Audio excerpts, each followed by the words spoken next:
Il est 8h30, heure de Jérusalem, 7h30, heure de Paris. C'est l'heure de la revue de la presse et des médias israéliens. Et une fois n'est pas coutume, on peut le dire, l'émotion est au rendez-vous ce matin dans la presse et les médias israéliens. Une émotion forte, une émotion sincère, une émotion d'unité nationale après le rapatriement en Israël du corps du sergent-chef Zecharia Baumel, Zichrono Livracha, l'un des 3 soldats disparus durant la terrible bataille de Sultan Yacoub dans la nuit du 10 au 11 juin 1982 durant la première guerre du Liban. C'était donc il y a 37 ans que la famille Baumel et avec elle l'ensemble de la nation d'Israël attendait cet instant. 37 ans qu'elle a espéré d'abord de revoir Zecharia vivant, puis espéré pouvoir porter en terre d'Israël cet élève de la Yeshiva d'Ar Etzion à Alon-Shvut dans le Gush Etzion qui était alors réserviste de Tsahal. Et hier, à l'issue d'une exceptionnelle mobilisation des services de renseignement israéliens, de la diplomatie israélienne, ce qui paraissait encore impossible et surréaliste, eh bien c'est produit. Et c'est donc ce soir à 19h que Zecharia Baumel, Zichrono Livracha, sera inhumé dans le cimetière du Mont Herzl à Jérusalem, 37 ans après ses camarades tombés dans ce même et terrible combat de Sultan Yacoub face aux commandos syriens. Et ce matin, les quotidiens israéliens vivent à l'unisson d'une nation à la fois triste et fière d'avoir réussi à ramener à la maison l'un de ses combattants tombé pour sa défense il y a si longtemps. Et les quotidiens mettent pour la plupart de côté la campagne électorale, cette campagne qui ne cesse de diviser, de mettre en exergue les clivages qui morcellent la société israélienne, pour faire donc honneur ce matin à Zecharia Baumel. Le Yediot Ahronoth consacre sa pleine page à cet événement et titre au-dessous d'une immense photo de Zecharia Baumel, Veshavu Banim Ligvulam, cette formule du prophète Jérémie qui est mentionnée donc en première page du Yediot Ahronoth. Les enfants reviennent chez eux, Veshavu Banim Ligvulam. Et le Yediot Ahronoth associe à ce retour de la dépouille mortelle de Zecharia Baumel son père Yona Baumel, un juif israélien d'origine américaine qui depuis ce 11 juin 1982 n'a cessé jusqu'à son dernier souffle d'œuvrer en Israël et dans le monde entier. Nous venons de l'écouter afin de retrouver son fils Yona Baumel qui s'est retrouvé bien malgré lui donc sur le devant de la scène et qui avec détermination, Yona Baumel qui a consacré donc le reste de sa vie à cette tâche surhumaine et qui a malheureusement quitté ce monde il y a environ 10 ans sans avoir pu obtenir gain de cause. Aujourd'hui, Yona Baumel peut enfin reposer en paix, son fils est rentré à la maison.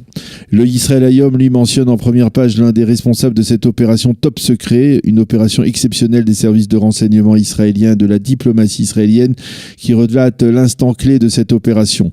Nous avons vu l'étiquette en hébreu sur la combinaison de tankistes de Zecharia et nous avons compris que nous venions de le retrouver. Et à cet instant, nos larmes ont coulé à flot, témoigne ce matin l'un des officiers qui a été chargé donc de l'identification du corps de Zecharia Baumel. Le Maariv cite le Premier ministre Binyamin Netanyahou qui a déclaré hier, peu après l'annonce du rapatriement du corps de Zecharia Baumel: c'est l'un des instants les plus émouvants de toute ma carrière politique, donc dit Binyamin Netanyahou. Les journaux lèvent en partie le voile sur l'opération Zemer Noga, un chant nostalgique qui a permis cet événement à la suite d'un travail intense donc des renseignements rendu possible uniquement en raison de la guerre civile en Syrie et de la présence de forces russes sur le territoire syrien. L'information est parvenue selon laquelle le corps de Zecharia Baumel se trouverait dans le cimetière du camp palestinien de Yarmouk en Syrie. C'est apparemment grâce à l'implication donc des Russes qui sont très présents, vous le savez, en Syrie, mais aussi grâce à un pays tiers que le corps donc a été retrouvé puis acheminé apparemment vers la Turquie, identifié avant d'être ramené il y a quelques jours donc dans un avion d'El Al en Israël. Les quotidiens nous indiquent que cette restitution n'aurait pas été possible sans l'acharnement d'un officier de Tsahal, le colonel Yaakov, qui en fait qui en a fait un véritable projet personnel sur plusieurs années. Le porte-parole de Tsahal a précisé que la restitution du corps de Zecharia Baumel ne faisait partie d'aucun échange, mais a donc été le résultat résultat d'un travail gigantesque des services de renseignement et d'une coopération avec d'autres pays. Et les journaux estiment que M. Netanyahou, qui rencontrera donc aujourd'hui à Moscou Vladimir Poutine, devrait apparemment le remercier le président russe pour l'implication apparemment déterminante de son pays dans le retour du corps de Zecharia Baumel. Un mot encore pour souligner que les parents de deux autres soldats, Yehuda Katz et Tzvi Feldman, qui sont tombés également dans le même combat, ont déclaré qu'elles continuent à espérer que très prochainement les corps de leurs proches seront aussi retrouvés. La famille de Yehuda Katz estime, continue à croire que il est toujours vivant. Et ce matin aussi, une déclaration terrible de la part de la mère du soldat Oron Shaul, qui, vous savez, est tombé au combat il y a 4 ans et demi à peine à Sadjaïe dans la bande de Gaza lors de l'opération Bordure Protectrice, et qui affirme « Je ne pourrai pas attendre 37 ans ». Et ce matin, les quotidiens israéliens et l'ensemble des médias commentent ce développement. Dans le Yediot Aharonot, Ethan Haber, le célèbre journaliste qui a été pendant quelques années le conseiller de presse de Yitzhak Rabin, Ethan Haber reprend exceptionnellement sa plume pour rappeler qui était Yona Baumel, le père de Zecharia, qui n'a pas survécu pour assister au retour de son fils en Israël. C'est lui qui me manque le plus dans ces photos. Lui, Yona Baumel, un juif pratiquant qui portait la kippa, qui n'a jamais cessé de tout entreprendre pour retrouver son fils. En apprenant hier la nouvelle, c'est à lui que j'ai avant tout pensé. Écrit ce matin donc Ethan Haber dans le Yediot Aharonot. Et toujours dans le Yediot Aharonot, le général Tamir Heyman, qui est le chef des services de renseignement militaire, parle d'émotion forte et de fierté. Émotion en tant que chef des services de renseignement et fierté en tant que chirionnaire, que tankiste, comme l'était Zecharia lui aussi. Et de raconter à quel point ce combat de Sultan Yacoub, au cours duquel 20 soldats israéliens, pour la plupart des élèves des yeshivot Esder, ont été tués, a eu un impact sur l'ensemble du monde des blindés en Israël et sur l'ensemble de l'armée israélienne. Quant au Rav Yuval Sherlow, l'un des rabbins devenus aujourd'hui les plus célèbres du monde sioniste religieux, il se souvient de cette terrible nuit du 10 au 11 juin 1982 où il se trouvait à la tête de son unité dans cette embuscade des commandos syriens à Sultan Yacoub.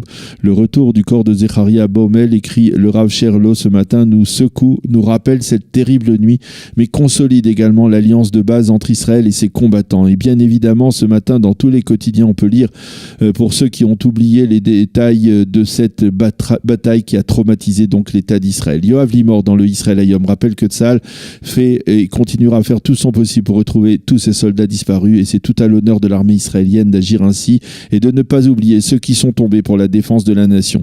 Cela ne les ramènera pas à la vie, mais cela permet à leurs familles d'avoir une tombe sur laquelle elles pourront désormais prier et se recueillir. Amnon Lord affirme que le rapatriement du corps de Zecharia Baumel est un message venu d'un autre monde, un monde dans lequel la Russie était encore inclue dans l'Union soviétique et qu'elle était à l'époque l'ennemi d'Israël, d'un monde dans lequel le sud du Liban...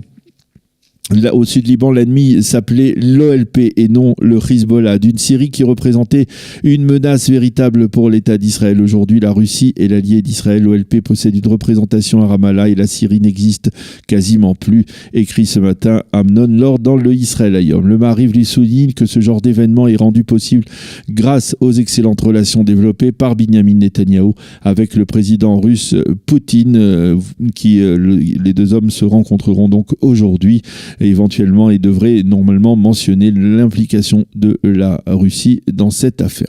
Voilà donc ce que l'on pouvait trouver ce matin de manière non exhaustive, bien entendu, sur cet émouvant développement du rapatriement du corps de Zecharia Baumel. Et puis un mot brièvement pour terminer cette revue de la presse en mentionnant un dernier sondage électoral, celui publié hier par le Haaretz, qui indique plusieurs développements importants. Ce sondage souligne que le Likoud est en train de doubler le parti bleu-blanc. Le Likoud obtient 30 mandats contre 27 pour Bleu-Blanc.